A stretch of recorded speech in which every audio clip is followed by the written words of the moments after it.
My name is Jessica Evans. I'm a writer, author, speaker, and a person who gives a damn about you. I'm here to share my experience today about the process that I took to be able to find courage and the changes that it's made, and how I'm continually using this practice to be able to move forward for ever constant growth in my life. Courage. It's huge. The practice that I'm going to talk about today is from an author called Wendy Palmer. I'll put links to her stuff in the description, and I really encourage you to check it out. It's a practice and a methodology that has hands down absolutely changed my life. It's probably the main reason why I'm here speaking to you about this today, and why I care, and why I need to speak up, and why I want to help other people like you with my experience. Wendy Palmer's practice is called leadership embodiment, or sometimes referred to as a conscious embodiment. There's a lot to it, and I'll go through just some of the basics today, and you've got to look it up if it resonates for you. Wendy Palmer is a black belt Aikido, and she wrote a book talking about the energetic principles of Aikido and how we can use those to embody our qualities in our life and move forward. The main thing to highlight today is about our three centers of intelligence. So we have our head, our heart, and our gut. And the belief is that in our Western world, like I live in Canada, so in the Western world especially, we're disconnected from our heart and our gut quite a bit. I am finding more and more people who are coming into like a heart open heart practice. However, often we're not connected to our gut. So the three centers of intelligence, we've got our head, our thinking, analytical, logical mind. We've got our heart, our emotional, compassionate, and caring mind, if you will. And then our gut. Our gut is our seat of courage. It's the one that pushes us forward and propels us.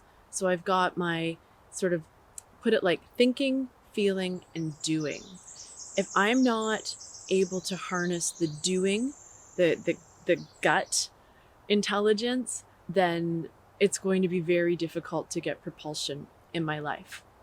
I have a big old business career history and have been predominantly analytical in my life.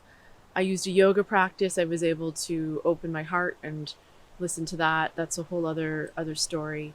And today we focus on courage and gut activation. Within Wendy Palmer's practice, which I've only just taken a few workshops, I did level 1 twice. It became so overwhelming the first time I went through level 1 of the practice that I didn't finish the last few classes. There was just so much other work and healing that I needed to do before I could continue.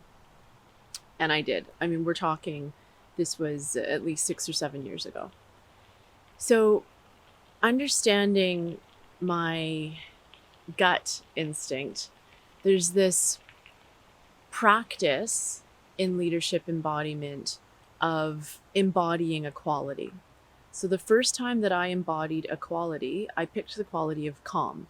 We were encouraged to pick a quality that we felt was already somewhat in us, and we were going to amplify it with the practice. So I picked calm. And the practice was along the lines of, what if I had a bit more calm, and an affirmation of why this calm was coming up in my life and what I was going to use it for in terms of a grander objective or greater purpose. Before I even realized what was happening, I had a number of clients that referred to me as being so calm.